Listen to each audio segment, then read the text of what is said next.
Hello and welcome to Start USA Training. Today is Tuesday, December 12th, and we'll be talking about Incoterms Rules 2020. We are recording this webinar. The slides and the recording and any other materials will be made available after the broadcast. It usually takes about a week for video processing, but it will be uploaded to the web and you'll be able to access it there.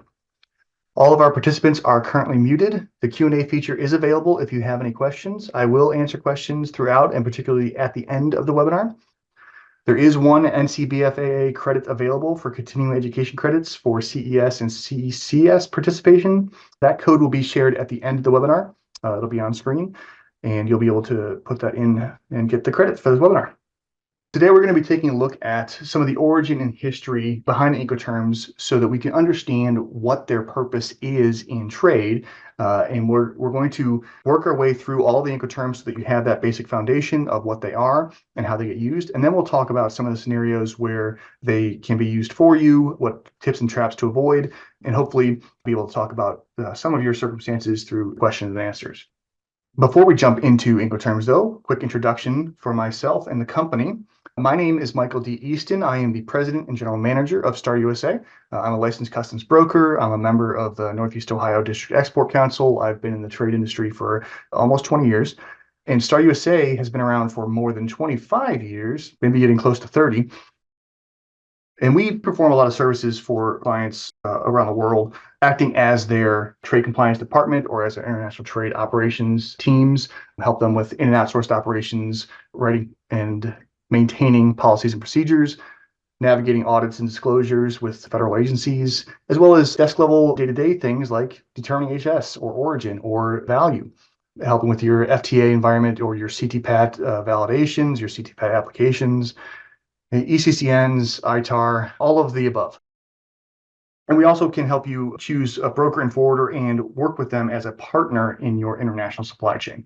If you need any information or guidance in any of these areas, please feel free to reach out to us. You can get more information about us by visiting our website or by emailing us at train@startusa.org.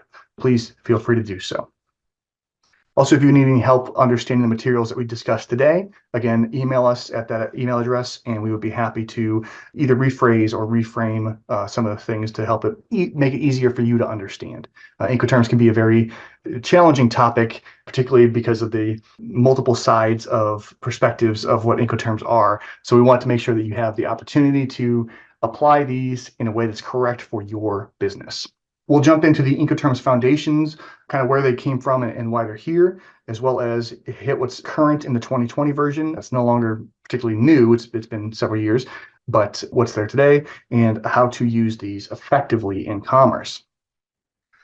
The Incoterms were born out of a meeting in 1920, a study in 1920 that was conducted to review how trade is navigated across borders and around the world, because every country and every region has different standards and different customs, both the customs agencies as well as custom practices, things that they do normally, that are different, and in some cases wildly different from one region to the next. Europe versus India and the subcontinent have very different standards of what it means to move goods between places and how ownership and things like that work and where those problems come to play. So this 1920 study recognized a lot of the core issues. And from that, the International Chamber of Commerce, headquartered in Paris, France, established the first set of rules of Incoterms in 1936. And Incoterms stands for International Commercial Terms. And the main thrust of this was to try and reduce the confusion, both from language barriers as well as from different trading practices, reduce the amount of litigation that was coming out of having goods not arrive at their destination or arrive in conditions that they weren't supposed to, or get held up in customs or on the export side. Really, Incoterms are meant to simplify and streamline the movement of goods between two parties, the buyer and the seller. The current set of rules that we're on are Incoterms 2020. These are updated every 10 years based on current industry practices, based on documentation changes that happen worldwide or in key trading regions, developments and changes in transportation and supply chain, as well as international policies and other things that come about either on the global level, global regulatory levels, or particular regions. A lot of rule changes have happened particularly on the security front over the last 20 years, in terms of ensuring that cargo is properly secured and goes through security checkpoints, both on the export and on the import side. The rules will continue to evolve with these facts as they come about. You can buy your own copy of the Incoterms books and other publications from the International Chamber of Commerce directly via that website there. And again, these slides will be sent out, so you'll be able to just click on a link when you get the slides sent to you. And in addition, there is a guy named Frank Reynolds, who is an icon in the international trade space. He's been lecturing on Incoterms, letters of credit, and various other things for several decades. Frank is the only American that is participating in the International Chamber of Commerce Task Force to update the rules every 10 years. So he's the guy in the room, and he's helping advocate for U.S. businesses and how Incoterms work for U.S. businesses. And he literally wrote the book on Incoterms rules for Americans. I was speaking with Frank just last week, and he's spent his career and his life helping spread the word about Incoterms to help businesses be competitive in international markets, to help U.S. businesses in particular understand the nuances. He literally wrote the book called Incoterms Rules for Americans, and you can buy this from him from his website, incoterms-for-americans.com, or from Amazon. Frank's a really good guy. He's spent his whole career on education and empowerment and helping strengthen businesses internationally. If you guys want to pick up his book, I would highly recommend it. Okay, so what's new in 2020? One of the key pieces that they updated were they improved their guidance notes. They renamed them the explanatory notes, which is really unfortunate for those of us in the trade compliance space because explanatory notes are already a thing when it comes to the harmonized system in the World Customs Organization for HS classification. But the explanatory notes for the Incoterms now provide some guidance on the division of responsibility between the buyer and the seller for each Incoterm. And they take a particular line on breaking down all of the array of responsibilities that the Incoterms address, and they assign them to either the buyer or the seller, or they identify that this responsibility is unassigned and it needs to be discussed elsewhere. These explanatory notes are extremely helpful in the 2020 version, and they are leaps and bounds better than the 2000 and the 2010 versions. I highly recommend getting familiar with the explanatory notes that are in the Incoterms book. They also better designed the Incoterms to be applicable to domestic transport for intra-country moves. The import-export obligations that are discussed within each Incoterm are indicated as only where applicable. You have a domestic move, particularly in the US. You can use an Incoterm, and the pieces that are import-export specific just don't apply. That's a handy way to transition away from using the U.S. Uniform Commercial Code, the UCC, where everything is FOB. We'll talk more on that later, and transition your business to international commercial terms, because that can help you have a much more unified global strategy. And as your business grows, you'll be much more acclimated to international markets. You can just completely drop the U.S. Uniform Commercial Code terminology if you choose. Insurance coverage was redefined for CIP and CIF. We'll discuss why there is a CIF and why there is a CIP. But CIF has a minimum cover as the baseline unless differently agreed. Minimum cover means minimum insurance cover, Class C, free of particular average. It's basically a different tier of insurance coverage specified in the Incoterm. You can change that level of coverage if you explicitly state, I want CIF with maximum cover or all risk. That's very uncommon to have, but you can do that. And meanwhile, CIP defaults to maximum cover unless agreed differently. So you can have Class A or all risk coverage for your CIP shipments, which are your containerized cargo. And now that's clearer on the standards for Incoterms 2020. As well as they incorporated security requirements that have evolved over the last 20 years and are continuing to evolve. I expect to see in 2030 things that address forced labor or other deforestation programs that are currently underway. Climate change related factors might get addressed, or certain documentation related to those concerns will likely be specifically addressed. They also replaced DAT with DPU. DAT was delivered at terminal. DPU is now delivered at place unloaded. If you were using DAT before, then just transitioning to DPU should not be a problem. And DPU is now a little bit more clear on what DAT was intended to be in the first place. And it makes it a little more accessible to use DPU, if that's the kind of term you want to use. There are 11 Incoterms, 7 of which are used for all cargo and 4 of which are reserved for waterway-only transportation. Some of the key terminology within the Incoterms, most important is the understanding of the word delivery within the context of the Incoterms. Delivery does not necessarily mean delivery to the customer. And in fact, in most cases, it doesn't mean delivery to the customer. Delivery in the context of Incoterms means where the risk of loss or damage to the goods passes from the seller to the buyer. So the seller obviously has the initial risk for the goods. They have all the responsibility for the goods. And at some point during the journey from the manufacturing line at the seller's premises to the corporation or usage of that item in the buyer's supply chain or production process, that risk transfers. And Incoterms are really focused on at what point specifically does that risk transfer. And that's the main thrust of what Incoterms are about. Where does that risk transfer? Incoterms also defines packing to comply with the terms of the sales contract as fit for transport, but it does not necessarily include stowage within a container. Fit for transport means it's ready to be picked up. It's in a condition that is ready for transport, but this does not implicitly include packing it in a container or loading it in a container. Pre-carriage is the inland transportation from a point of origin to the port of departure. That's the inland transportation from the shipping location to the shipping port.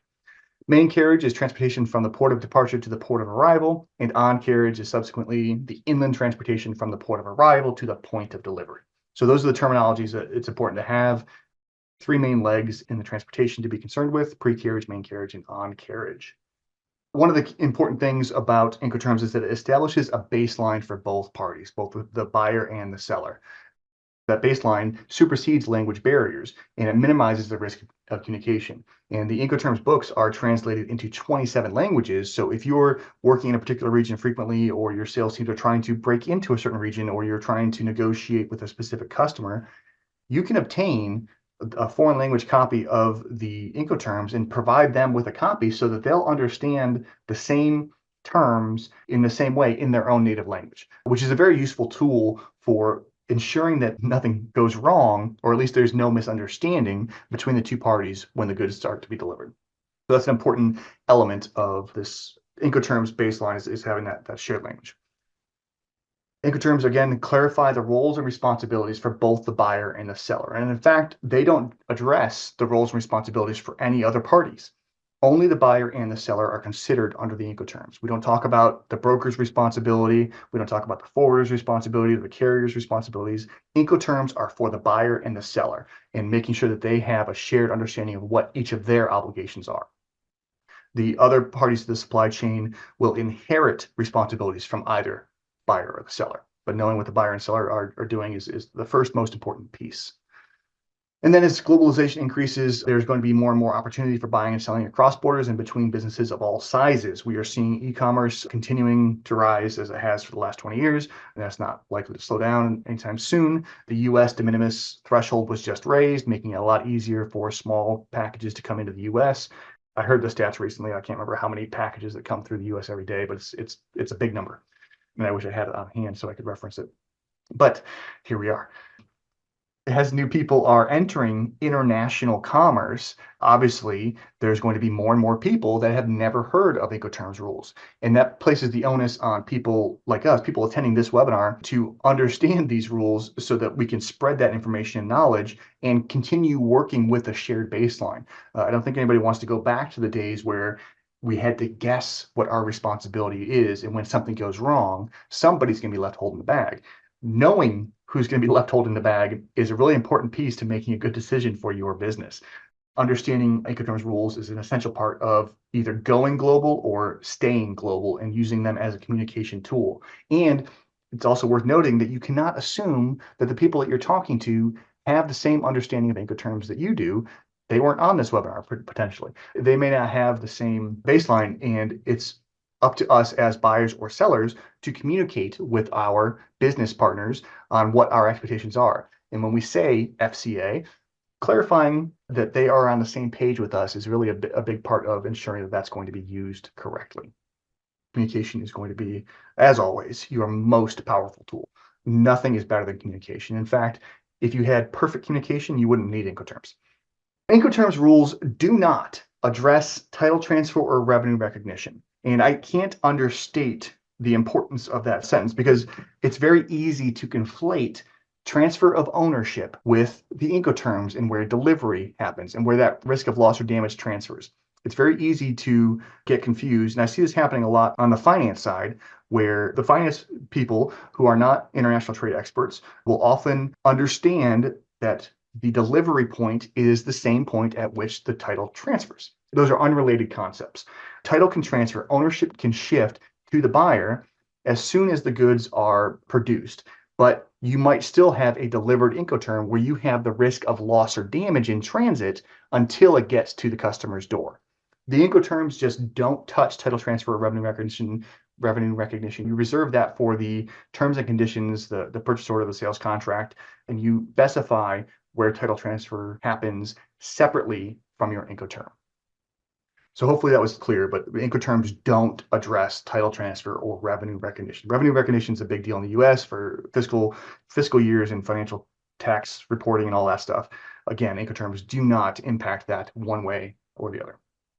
Incoterms also do not address payment terms. So things like net 30, net 60, fifth, third proximal, letters of credit, open account, site drafts, these are separate responsibilities meant for your contract. And I see people filling out things like commercial invoices where it says trade terms or freight terms or something like that, and they'll put in things like net 30, net 60.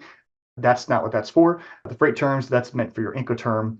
Your payment terms are handled separately. Those can still be listed on the invoice, just not in the same place as your Incoterm, or those are not interchangeable concepts at all.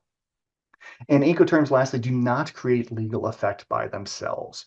Just putting the Incoterm on the invoice does not mean that that shipment is necessarily governed by that Incoterm. You need to have a reference to the Incoterms established in your sales contract or in your purchase orders. There has to be some sort of agreement, and a commercial invoice is not an agreement.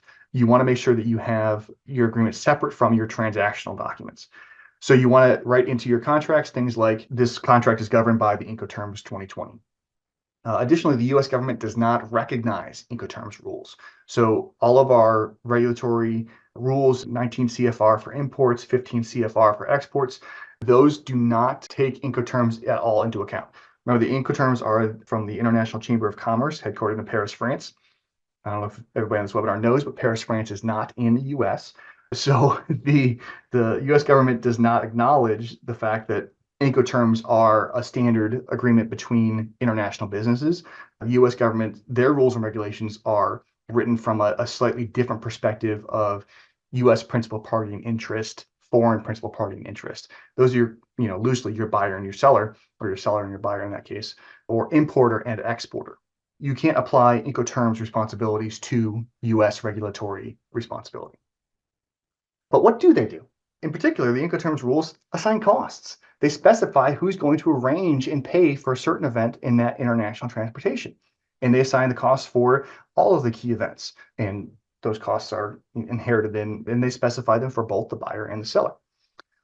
They also assign the risks, the transit risk and the risk of loss or damage as it happens in transit when there are things like force majeure or other events that cause a loss of cargo or something equivalent to the loss of cargo. These risks are very important. It's important to recognize things like the Ever Given being stuck in the Suez Canal and all of the ships that were delayed. Any perishable goods on those ships were certainly no longer still safe to consume. All that cargo would be lost. Piracy, other events happen. So knowing who's going to have that risk of loss or damage, regardless of who owns title. Remember, this is that in-between period where the goods have left the shipper's facility and have not yet arrived at the buyer's facility. Regardless of where title is transferred, Incoterms can assign that risk of loss or damage and be an important tool for the insurance claim process when there is a loss or damage. Incoterms also delegate responsibilities and obligations. And I don't know about the rest of you, but always knowing who has which responsibility in an international transaction, always being clear on whose responsibility is what, has always worked to my favor in an international scenario. So if I know that my responsibility is to do X, Y, and Z, and my business partner's responsibility is A, B, and C, and B doesn't get done, well, we know whose fault it was, and we know how to fix it from there. So that responsibility and obligation under the Incoterms rules really helps clarify and streamline problem resolution. And Incoterms rules can create legal effect when they're referenced in the contract, especially if you're explicit where you specify the delivery points. Like, for example, if we used CIP buyer's facility, Dusseldorf, Germany, Incoterms 2020. That's a very clear understanding of where the point of delivery is. It's at the buyer's facility in Dusseldorf, Germany. I've specified all of the factors that I need for us to have a reasonable understanding of where that delivery point is. And now we're very, very clear because we put it in the contract that the legal effect is now enforced because it's reinforced by the contract. You can also be vague when using Incoterms if you need to be, especially in the contracts. Maybe you don't know what all of your delivery points are at the time of the contract. So you can say something like, this contract is governed by Incoterms 2020, refer to commercial invoice for specific transactional delivery points, or whatever the case may be. You can use verbiage in your contract to create the legal effect that you desire to whatever extent you desire if you've included the proper framing in your terms and conditions. And now we're going to jump into buying and selling with Incoterms 2020 and the individual rules. Incoterms in use. The Incoterms rules should be established during the contract negotiation phase. It's so much better to have the Incoterms agreed to between both parties prior to the goods leaving any facility. Hopefully, your sales teams or your purchasing teams are well equipped and well versed in Incoterms usage and can negotiate the Incoterms and the pricing around those Incoterms using Incoterms as a framing point, negotiate favorable pricing before the goods ship. That's really the best time to settle that. And if that's not possible, and I know many of us are already shipping and not using Incoterms the way that we want to, then agree to the terms as soon as possible, preferably before the goods are actually in motion. But let's say a contract and a price has been agreed to, and now you need to kind of settle on who's going to have which responsibilities. Get that done before the goods leave the door. That's really the best way to do it. Also, know how to use the terms to your advantage based on your company's capabilities. If you're a 2 or 3 person operation and you don't have a logistics department, don't agree to delivered pricing. You can't do that effectively. Or recognize what sort of delivered pricing you're willing to offer. If you have a team of 14 people that handle all of your international shipments, you can go with whatever degree of responsibility you want to have because you've got the team and the bench to back it up. Really recognize what you're comfortable with. Lean on the experience of the professionals that work for you. Lean on the experience of professionals that you speak with, and figure out what is an advantage for your business. The point of using Incoterms is to secure the delivery method most favorable to you. But you have to know what's favorable based on your own infrastructure. So if you don't know what Incoterm is good for you, then you're going to have a hard time negotiating for what you want. So part of it is understanding, and that's partly why you're here. So in addition to establishing the baseline for transport, Incoterms rules can also be used for quoting purposes. This is something that I see go overlooked. I generally categorically recommend when you're doing your price comparisons between one seller and another, or when you're trying to sell your goods, quoting and providing prices on an Ex Works basis gives you the ability to compare apples to apples. We'll talk a little bit more about this towards the end, but you can negotiate and discuss and get quotes under one Incoterm and then ship under another. That's perfectly fine. If you know what the goods cost on an Ex Works basis, then you can decide who's going to have the most favorable transportation terms between you and the other party in the transaction, so between the buyer and the seller. And if they have better freight pricing for some reason, then great, they can handle the transportation. Or if you've got better freight pricing, then you handle the transportation. But you know what the cost of your goods are because you've quoted based on Ex Works. But just because you quoted on Ex Works doesn't mean you have to stick with Ex Works for the transportation. You just have to know how all that works and how you can line that up and make it happen together. These are the 11 Incoterms rules for 2020. The ones used for any mode of transport, this applies to any cargo. These are the 7 most common, should be used for anything that goes into a box or a container. These are the 7 main terms: Ex Works, free carrier, carriage paid to, carriage and insurance paid to, delivered at place unloaded, and delivered duty paid. We'll go through each of those so we'll have a baseline understanding, but recognizing that those are the 7 that most people should be working with. We also have 4 Incoterms that are for sea and inland waterway only. These are generally reserved for bulk and break bulk cargo, things that are out of gauge or that don't fit into a box that you can see on the ship with your eyeballs because they're not in a container. Seen in the waterway terms are FOB, free on board, free alongside, cost and freight, and cost, insurance, and freight. Those are the four terms. And you'll notice on here that the seen in the waterway term is FOB. The Incoterm FOB is not to be confused with the Uniform Commercial Code term, the United States UCC term FOB, which is used for interstate commerce. FOB in the US is different from FOB for the Incoterms. It's really important to understand that the FOB that we use here in the US has no relationship to FOB for the Incoterms. If there are any people from Mexico or other countries on the call that are so confused about why the US buyers and sellers keep asking for FOB, it's because FOB means something different to us. And I'm very sorry, but we don't understand the Incoterms that well sometimes. Recognizing that FOB under the Uniform Commercial Code is different from Incoterms is the main point. I'm stressing that as hard as I can so that you understand that as well. So how to apply the Incoterms? First thing is to know your role, whether you're the buyer or the seller in the transaction. This isn't that hard if you're on the procurement team or you're on the sales team, but it can be a little bit messy when you're on the international transportation team or logistics department or trade compliance. And sometimes you're both the buyer and the seller and knowing that. So know your role. Also know your advantage. Where are you strong? Where are you weak? Do you have resident, non-resident, importer advantages? Can you offer delivered pricing to certain areas at a better cost point or more accessible to your customers? Or is it easier for them to be the importer of record? That's important to know. Knowing if you're the buyer, knowing who your supplier is, what their capabilities are, will put you in a position to offer a term that's going to be favorable to them, where you don't have to negotiate nearly as much.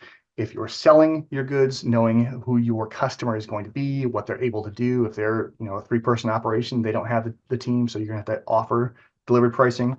Knowing who you're dealing with is important. We're going to run through the Incoterms, the 7 Incoterms that are used for all modes of transportation on the list. We're going to have the list on the left, acronym at the top, the Incoterms verbal description, as well as a destination delivery statement, examples of how the rules might appear on a commercial document, and then pros and cons from the buyer's perspectives, as well as my verdict, and then the pros and cons and my verdict from the seller's perspective on two sides of the coin. So buyers on the left, sellers on the right. Hopefully this starts to make sense as we see it play out. Okay, so the first Incoterm that we're talking about is EXW, EXW. The risk transfers when the goods are made available to the buyer at the named place of delivery. Typically, that named place of delivery is the seller's facility. When the seller sells the goods, they make them available to the buyer at their own facility. So that's your delivery place. The goods haven't moved anywhere. They've just been delivered under the Incoterms when they're made available for transport. The buyer bears all the costs for transportation. So the advantage here to the buyer is that they can control the entire movement of the goods. They arrange for the pickup from the seller's location and have responsibility for getting the goods all the way through the transportation chain. So that control can be a good thing. But the downside of that is that the movement of the goods will include all export formalities from that country of export. And therefore, you have the greatest risk. I don't know if people have tried to buy on an ex-works basis from foreign countries, but navigating foreign export regulations as an American can be very challenging. And it's generally not advisable as a buyer to purchase on ex-works basis because you don't want to have to deal with that country's red tape. My recommendation here would be to avoid this if you're a buyer. From the seller's perspective, there's virtually no logistics effort. Ex-works looks great. I sell you the goods and you come and pick them up. Awesome. Let's do that every time. Unfortunately, the downside of this is that the buyer has that same problem and they won't be able to necessarily get the goods out of the country. And there's going to be a lot of red tape and you're going to have upset customers. What I generally recommend is just to avoid ex-works as an actual transportation term wherever possible. People have a hard time navigating those export rules and the security clearance requirements and whatever the case may be in each country. And for both buyer and seller, ex-works tends to lead to problems. So the next one down the list, and this is basically shifting the risk from the seller to the buyer in different ways or at different points. So ex-works, and now we move on to the next least restrictive, is free carrier, FCA, where the risk and cost transfers when either A, the seller places the goods on the buyer's conveyance at the seller's premises, or B, the risk and cost transfer when the seller has to deliver the goods to the buyer's named place of delivery. You can pick which one is advantageous to the transaction. Either me as the seller, I'm going to get the goods onto your truck. You send your truck to my facility. I'll get the goods on there. I'll make sure they get on there. But then from there, it's your problem. Or conversely, as the seller, I'll get the goods all the way to the first port and we'll name that as the place of delivery. And then you take the goods from my port to your destination, wherever you want that to be. You have a little bit of optionality with FCA where you get to specify at what point the risk and responsibility you're going to transfer. Seller's premises is fairly common, but so is FCA port. So that's not that uncommon at all. From a buyer's perspective, you get to control the movement of the cargo still, which is an advantage for the buyer in most cases. All of your costs are transparent. It's preferred by many sellers. So if you're trying to buy goods from a seller that's not particularly sophisticated, doesn't have a logistics team, you don't need to rely on them to arrange haphazard transportation. You can control that. But there is more logistics legwork for you. You still have to arrange for pickup at the foreign port or pickup at the seller's location and transportation all the way to you. The sellers like FCA quite a bit as well because there's minimal logistics effort. There's going to be some export clearance responsibilities in the U.S. These are going to be your routed export transactions most commonly. So FCA and routed export tend to align pretty closely together. And I'm using air quotes. But US sellers tend to like this because they don't have to do very much of the work at all, maybe getting the goods to the port of export, but you're working with a domestic transportation provider at that point, and that's not that hard comparatively. You have no control over the cargo. From a seller's perspective, that's bad because if something goes wrong, you have no real way to help your customer out. That can be bad, I should say. And it does require sophisticated buyers. Your buyers have to have the ability to move the goods internationally on the water, over the air, and get them all the way to their door. But typically FCA is recommended. So the next one down the list is CPT, carriage paid to. This is where the risk transfers when the seller loads the goods on the first carrier, but the seller is responsible for costs to the named place of destination. And CPT is a little bit trappy in the way that they phrase this. I'm selling the goods abroad. And if I'm the seller, my risk transfers as soon as the goods get on to the first conveyance. That truck that arrives at my facility, as soon as they get on that truck, my risk is gone. The buyer has all of the risk from that point forward. But as the seller, I've arranged for delivery somewhere into a foreign country. So I've selected the carrier in the freight forwarder. I'm handling a lot of the export formalities, and I'm getting the goods on the boat. As long as they get to the named place of destination, which is typically a foreign port, then I've met my obligations. But in the meantime, the goods are on the water, and I don't have any of the risk. All that risk is already on the buyer, even though the goods have not arrived yet at the named place of destination. So CPT can be a little bit trappy. And as a buyer, I don't recommend you use this. You have good flexibility in where your named place of destination is. You can have that named place of destination be the nearest port to you, or you can have it be an inland point further in, or it can be your facility if you want. You can have some flexibility there, but you have little control over the pre-carriage or main carriage logistics while having all of the risk and responsibility if something goes wrong. So if something does go wrong, you don't have the contract with the carrier or with the freight forwarder, so you have to go through your seller to resolve any problems. And that's not optimal as a buyer. It's a kind of a mishmash of responsibilities here. From a seller's perspective, this is fantastic. You get to arrange for all the transportation and control when the carrier comes and handle all that stuff yourself, and you don't have to worry about working through your buyer's forwarder. And it is also very advantageous for your buyer. The goods arrive at their port or sometimes arrive at their door, and they don't have to do a whole lot of heavy lifting to get the goods there. And it's great for you as a seller because you don't have the risk while the goods are in transit. The only trick here, the only gotcha from a seller is to make sure that the place that you're delivering to is viable. So this is one where I don't recommend, if you're the buyer, particularly if you're in the US, don't buy on CPT terms if you can avoid it. But if you're the seller, go ahead and sell on CPT terms whenever you can. CIP, very similar to CPT, only this one specifically includes insurance. CIP stands for carriage and insurance paid to the named place. Again, the risk transfers when the seller loads the goods on the first carrier, and the seller is still responsible for the cost of the named place of destination as well as the insurance.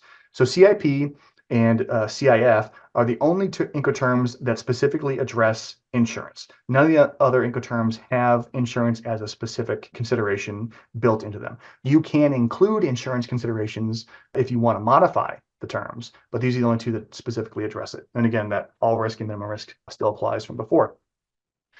From the buyer's perspective, very similar to the CPT bullet points here, we have good flexibility in the name, place of destination, so we can get the goods to where we want them to be. And the insurance is explicitly covered by the seller, so it's a little bit more convenient for us. But we have minimal control and we have all the risk of loss or damage in transit. So I still recommend avoiding. From the seller's perspective, again, you get to control the pre-carriage and main carriage without the risks. It's easier for your buyers. You have the risks of ensuring the named place is viable, and securing cargo insurance as directed by the buyer can be a wrinkle. It's something that has to be specifically resolved between you and the buyer, but generally as a seller, recommend using it for the same reasons as using CPT. DAP, the risk DAP stands for delivered at place. And again, you name your place of destination. And the risk transfers when the goods are available for unloading at the name place of destination. So when they're made available for unloading, and the seller bears the costs for delivery to the named place of destination. So the seller gets the goods to a named place and makes the goods available for unloading, but does not specifically have the responsibility of unloading, which is fairly common. When you deliver at somebody's facility, they have the responsibility for unloading at their own dock. From a buyer's perspective, this is delivered pricing. The goods come all the way to my door. I have minimal logistics requirements. I do have customs requirements or responsibilities in this scenario under DAP. As a buyer, I have to get the goods cleared through customs, but otherwise the goods arrive at my door and I just use them.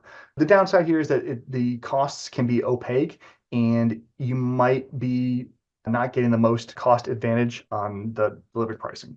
But in many cases, that's worth it. From a seller's perspective, this is a term that is preferred by many buyers. Again, the buyers don't have to do a whole lot of lifting. The goods just kind of show up at their door. They handle the customs clearance, but otherwise it is attractive to your buyers. So it helps you get the goods to your buyers. However, you have to exercise caution with inland destinations.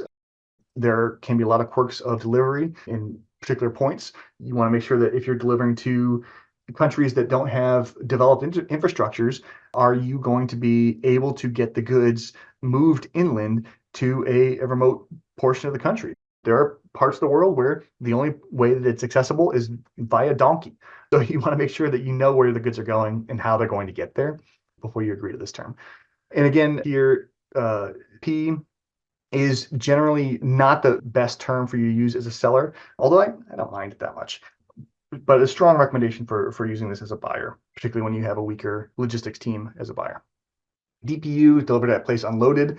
This is a niche term. It doesn't come up that often, but it's the same as DAP, however, with the term unloaded in there. So risk transfers when delivery occurs at the named place of destination and the goods are unloaded. It's not super common for the seller to have unloading responsibilities, but certain types of cargo do require that sort of handling and care. Sensitive cargo or things that are very particular that need certain handling, the seller will often want to make sure that they are unloaded properly. Seller bears the cost for delivery and unloading at the named place of destination, the same as the DAP one. Minimal logistics, unloading may be a particular concern for your cargo, so it's generally favorable to use if you have that kind of cargo. And mostly opaque costs, not all sellers can perform this service. So being aware that, arranging for transportation to your door and to have the transportation provider also unload the cargo is usually more legwork on the seller. So you have to recognize that that's a possibility. And the caveat here for sellers is unloading at the foreign destination may be problematic. The last one on our list is delivered duty paid. Risk transfers when delivery occurs to the named place of destination free and clear. The seller bears cost and customs responsibilities through to delivery at the named place of destination. DDP is your most true delivered pricing, free and clear. All that has happened, all on the responsibility of the seller. So from the buyer's perspective, no logistics effort required. You purchase the goods and they show up at your door whenever that time is. Zero risk for you as the buyer. All of the costs are generally opaque and not all sellers can perform. Those are your caveats on this for the buyer's perspective. As a seller, buyers love DDP. Again, they love to just get their goods, and it's the lowest barrier to landing customers. However, big caveat, this makes import clearance your responsibility, which is duties, taxes, fees, and any other cost to land the goods in a foreign country. And also, you have to have standing to import the goods into that country. If you are not a registered importer or a non-resident importer or have a partner over there or wherever it is, getting the goods customs cleared in the foreign country isn't simple. So you have to have a way to do that effectively. Sometimes the buyer can be the importer of record, but then you're not really using DDP, you're using DAP. Greatest effort to pull this off as a seller, and it's the greatest risk to you as a seller. I generally recommend avoiding this if you're the seller. Short recap. Buyers prefer DDP, DAP, and FCA. Sellers prefer CIP, CPT, and FCA. Considerations here, XWorks is best reserved for product quotes only, in my opinion. Buying and selling on XWorks leads to problems and is not generally recommended. People get really confused when you have XWorks as your transportation term. Incoterms rules may have explicit or implicit considerations for trade compliance factors, so you have to know your role. Export filing, customs clearance, import license, export licenses, all of these need to be understood by the buyer and the seller prior to agreeing on a rule. Otherwise, you're going to run into problems. The other four terms that we didn't cover in detail are FAS, free alongside, FOB, free on board. These compare to FCA and are not to be confused with the Uniform Commercial Code, UCC term FOB, which is in use by the US for interstate commerce. CFR, cost and freight, and CIF, cost, insurance, and freight, compare against CPT and CIP respectively. If you have bulk and break bulk cargo, you can use these slides as a handy reference using FCA and CPT and CIP as corollaries, but also if you pick up the book, you'll get their definitions in there. Selecting the right rule for you, you need to recognize your capabilities as well as those of the other parties to the transaction. Who has access to better transportation pricing or services, and who has the stronger infrastructure? Kind of ask yourself these questions and recognize what your advantages are, what your business partner's advantages and disadvantages are, and try and pick the rule that's going to make everyone succeed. That's really the whole point of Incoterms, is to share that baseline, be on the same page, and have everyone have a successful transaction. And I'll skip over the rest of this slide in the interest of time. I'm not going to go through this hypothetical here since we're getting so short on time. I've got a bunch of questions to get through. Some of the key takeaways, tips, and traps. Let's take a look briefly here. Buyers, we recommend always getting quotes on an XWorks basis, but avoid using XWorks for transport. I've said it several times. I'll say it 100 more times before the end of the year. XWorks is great for quoting, but doing actual transportation on XWorks basis is often problematic. Things like Section 232 and 301 tariffs, things like AD/CVD and forced labor rules are having a real impact on U.S. importers and, by connection, foreign sellers that are trying to enter into the US market, particularly on delivered pricing and DDP terms. Navigating the import intricacies, particularly from certain regions, particularly with certain types of cargo, is getting much more nuanced for sellers, and much more difficult for foreign sellers to enter US markets. If you currently are buying on a DDP basis from your foreign suppliers, you may want to start considering DAP so that you can ensure that there's no disruption to your supply chain, so that you don't have the risk of either goods not being able to be delivered because of the rules and requirements, or the costs that are being passed on to you could be huge. And knowing if you're paying the right costs on the right things at the right times for the right reasons is going to be difficult if you are not the importer of record. So if you're having issues there, buyers, I would recommend reconsidering how your DDP goods are arriving and whether those supply chains are secure and safe and resilient, I should say. Sellers, savvy international sales teams can help break through your market barriers. If your sales teams know how to reach your buyers and know what Incoterms to use to help make that happen and keep them on the same page, it's easier to get customers. So if you're looking for customers in particular markets, making sure that your salespeople know how to use Incoterms and know how to talk through this stuff up front so that it's not left until the goods are ready to ship tomorrow and you're trying to print the paperwork and you don't know what Incoterm to put on the box, on the paperwork. That's too late in the equation. Having your sales teams know up front and talk about Incoterms and talk about delivery as part of the equation is very, very helpful. And again, foreign language copies of Incoterms can be printed or bought, I should say, and used by your sales teams to help communicate with your foreign buyers.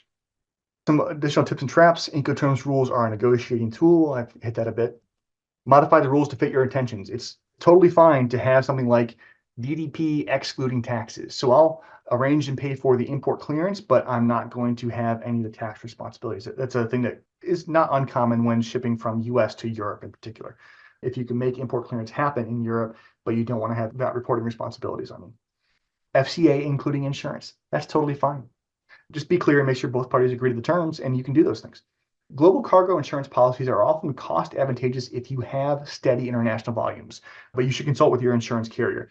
But you can get a blanket policy for global cargo that will cover air, ocean, land, and storage, like warehouse to warehouse, regardless of the Incoterm rule in force, which will mean that if you're selling on CIP, you're already covered in many cases, as long as it's that all risk level, that Class A coverage, or there's supplemental or additional insurance for you as the buyer while the goods are in transit, or whatever the case may be. But having a global cargo insurance policy is generally a good idea, and often way cheaper to have a blanket policy than to buy it on a per shipment basis.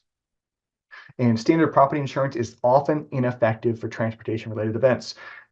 If you have property insurance, a lot of times your deductible, your minimum claim amount is going to be like $250,000 or $500,000 or more. And one shipment's loss isn't going to be enough to invoke your general property insurance for those events. So getting a global cargo insurance policy is generally a good idea if you have steady volumes. Non-dutiable charges. U.S. importers don't have to pay duty on certain parts of the transportation chain, particularly the main carriage and the on-carriage. The pre-carriage is still part of the total cost of the goods, and that is a dutiable charge, but main carriage, non-carriage are typically non-dutiable. And if you have the right documents in play, particularly the rated bill of lading from a steamship line or an NVO, and you've notified your broker of the correct customs value to report, you can make sure that you're not paying duty on that additional transportation, particularly when you're buying on a delivered basis. So if you're buying DAP, where it's coming from China to your door in Wisconsin, and it's just kind of a rolled in price on the invoice that your seller in China, that your vendor in China is putting on the paperwork, and you're just reporting that as your customs value, you don't need to pay duty, that especially that Section 301 duty, on those transportation costs. So making sure that you have the correct amounts is an important piece to reduce your costs. FCA transactions are well suited to avoiding these unnecessary duties. If you're already buying on an FCA basis, then the main carriage and on carriage shouldn't be anywhere near the price on the invoice. It's not really a consideration. But if you have a C or a D term when you're buying from a foreign supplier, there's a possibility that you are paying duty on your transportation costs that you don't need to. Landed cost is a method for determining the total cost of all factors required to get cargo from one point to another. It's a bit of a science, a bit of an art, where you have to look at all the factors that go into influencing the delivered landed cost of goods getting to a particular market, whether you're buying from a foreign market to the US or whether you're shipping from the US into a foreign market. Looking at and examining all of those costs and considerations will help you provide informed guidance to your sales teams or to your procurement teams so that they know what the true cost is to get the goods here. Yeah, maybe you're paying 10 cents less a pound on this item from the supplier, but when you do all the other math, you end up paying 2 cents more than you would if you sourced it from this other location that was selling it for 3 cents higher on the export basis, but the transportation, blah, blah, blah, blah, blah. There's lots of ways to look at price, but landed cost is usually your true cost to get the goods to where they need to be. So having a way to do that, it can be complicated. It's going to be country dependent. It's going to be product dependent, and Incoterms are going to influence this. If you need help getting through landed costs, you can reach out to us, and we'd be happy to help you understand what goes into it and possibly perform some of those calculations for you. Freight costs are another factor where people get tripped up because it can be a substantial expense for international businesses. The freight market has calmed down a little bit in the last couple of months. It's not quite as volatile as it was, 2 years ago. That's not fully true. Freight's a mess. It's always been a mess. It's always going to be a mess, and pricing is going to be a problem. So knowing where your costs are going, having alternate quotes or access to other carrier pricing puts you in a position where you're not going to be locked in, and the only way to get your goods from A to B is by going with this ultra expensive thing because some event happened. If you've got options, you've got more advantage. If you're not already part of a shippers association, I would recommend looking into them. There's one in Columbus, Ohio that is fantastic, United Shippers Association. There's ways to compare rates and look at information. We have our rate management system. If you're already in a shippers association, this can help. Looking at and comparing freight costs is an essential way to have a good strategy. And lastly, we do provide Incoterms workshops. If you're interested in having Incoterms scenarios and examples run through with your particular type of business, I will hit some of those on the questions here in a moment. But if you want to have a deep dive with your teams, we do that kind of work. And now we're on the last slide. This is Q&A time. And those of you looking for the NCBFAA code, it is right here on this slide towards the bottom left. And again, these materials will be sent out in about a week, and you'll be able to see it there. We have a question here about XWorks. According to NIE NCBFAA, export formalities could be the responsibility of the seller. Is it correct? There's no direct corollary with the U.S. export responsibilities. And I think the question here is EEI filing the responsibility of the seller in an ex-works scenario? Or what degree of responsibility does the seller have? And the answer is a little bit nuanced. Because the U.S. export regulations don't recognize Incoterms as a factor at all, you have to know who the USPPI is, who the FPPI is, and whether it's a routed or non-routed transaction. And in those scenarios, regardless of what Incoterm you have, you adhere to the recommendations, the rules of 15 CFR 30.3, 30.6 are usually your good guidance. Those are your foreign trade regulations. And those will guide the seller, the US seller, on what their responsibilities are, and it will help you ensure that your buyer, your FPPI, the foreign principal party interest, help you communicate with them what their responsibilities are. Because if it's a routed transaction, the FPPI has to nominate and authorize an agent to prepare and file the EEI. As the seller, you just provide certain types of information. So yes, export formalities can still fall on the US exporter under an ex-works transaction. But that's why I recommend not using ex-works, is because it's unclear exactly how that's supposed to work. And you need to really understand how ex-works is going to apply to this transaction from this country in this scenario. And for that reason, I tend to like FCA because it is much more clear to the US seller that the export formalities are my responsibility. In an ex-works scenario, export formalities are still your responsibility under US regulations. So there's no way you can pass those off completely. Thank you for this question, Marta. FOB only to be used for great break bulk cargoes. FOB Incoterm is reserved for sea and inland waterway transport only. And that's most typically bulk and break bulk cargo, things like wheat or coal, for examples. That's what FOB Incoterm is for. If you're using FOB for containerized cargo, you're probably doing it wrong. And this is only a problem because US companies are so accustomed to using FOB based on the Uniform Commercial Code, totally different, unrelated standard that is US specific. And it's just the same Incoterms that mean the same thing. There's a lot of traps there. Yes, FOB is meant for sea and inland waterway only and is meant for bulk and break bulk cargo.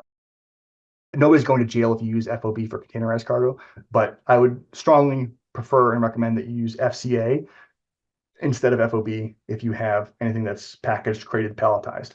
For the example that you're giving me here, yes, I would use FCA for those shipments. For an import into the US where Incoterms are the DDP, who would be responsible to apply for an import permit? In the US, the importer of record tends to be responsible for all of the formalities. So on a DDP shipment, the importer of record into the US is going to be the seller or their agent or affiliate here in the US, and the buyer is not the importer of record under the US regs. So you wouldn't be able to apply for the import permit because you're not the importer of record. In most cases, for an import into the US where Incoterms are the DDP, the responsible party for an import permit would be the importer of record, which is the seller in most cases. Can you go over the difference between ex-works and FCA?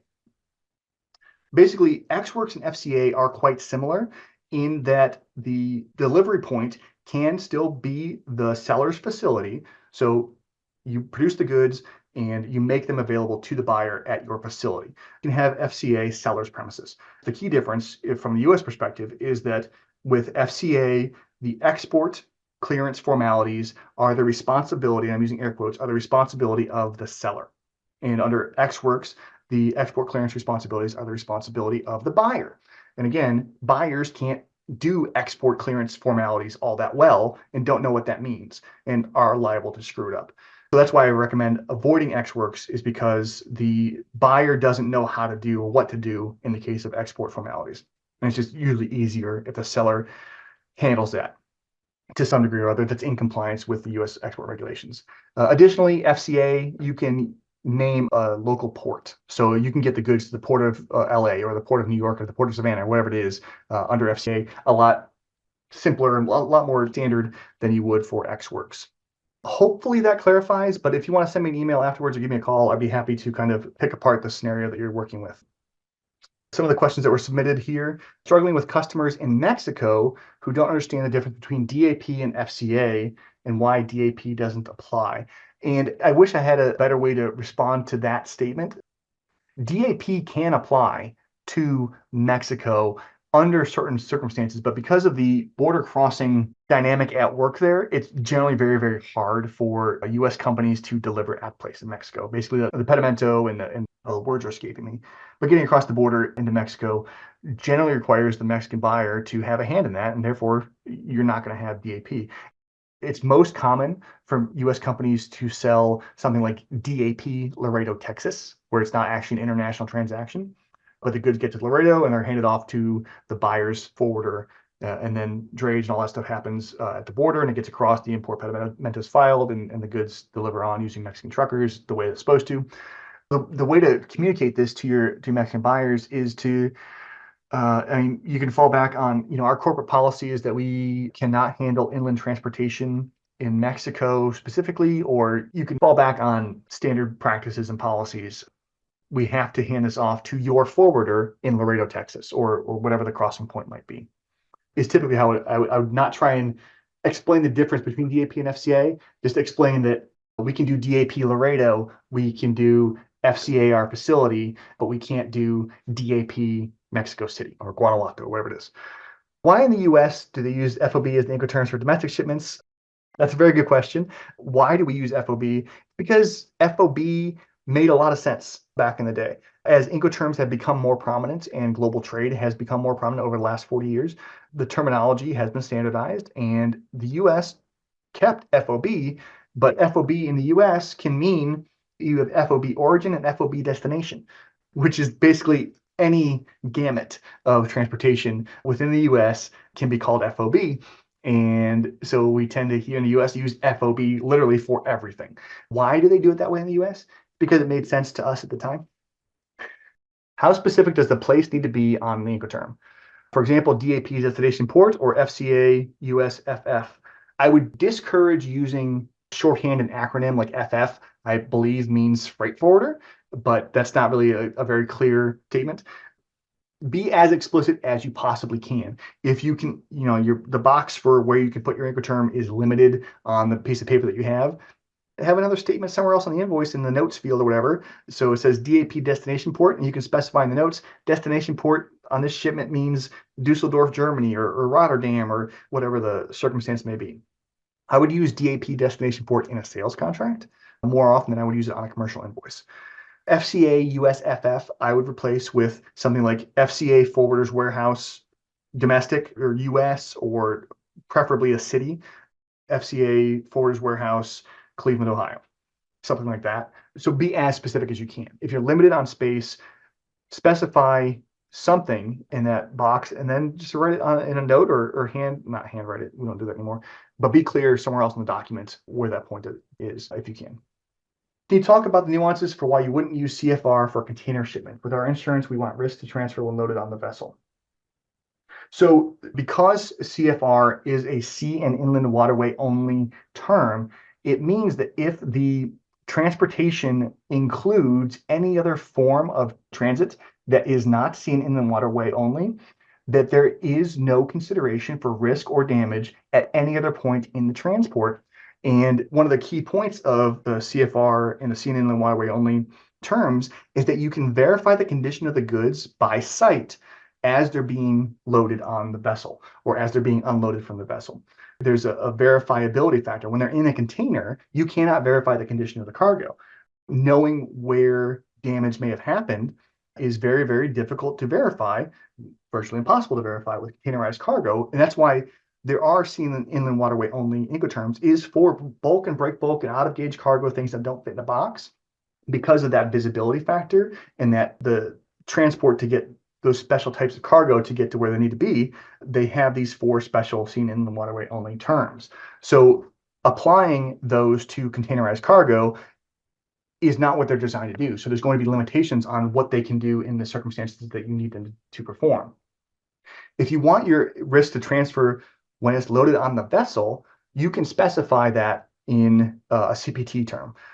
Right now, by default, CPT, which is the corollary to CFR, that's for containerized cargo. CPT, the risk transfers when it's loaded on the first conveyance, is the inherent meaning of the term. You can say CPT risk transfer at vessel or unloading on vessel. You can specify that and modify the Incoterm to meet your term rather than picking an Incoterm that can't satisfy your scenario in a way that's designed to.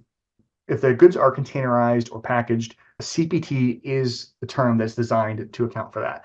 And you can tweak CPT a little bit easier than you can apply CFR to it in any dispute scenario. Hopefully you guys are all good. I think I hit all the questions.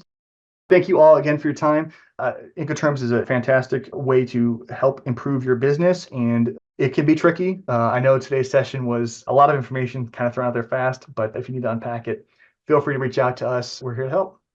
Thank you all. Have a great day.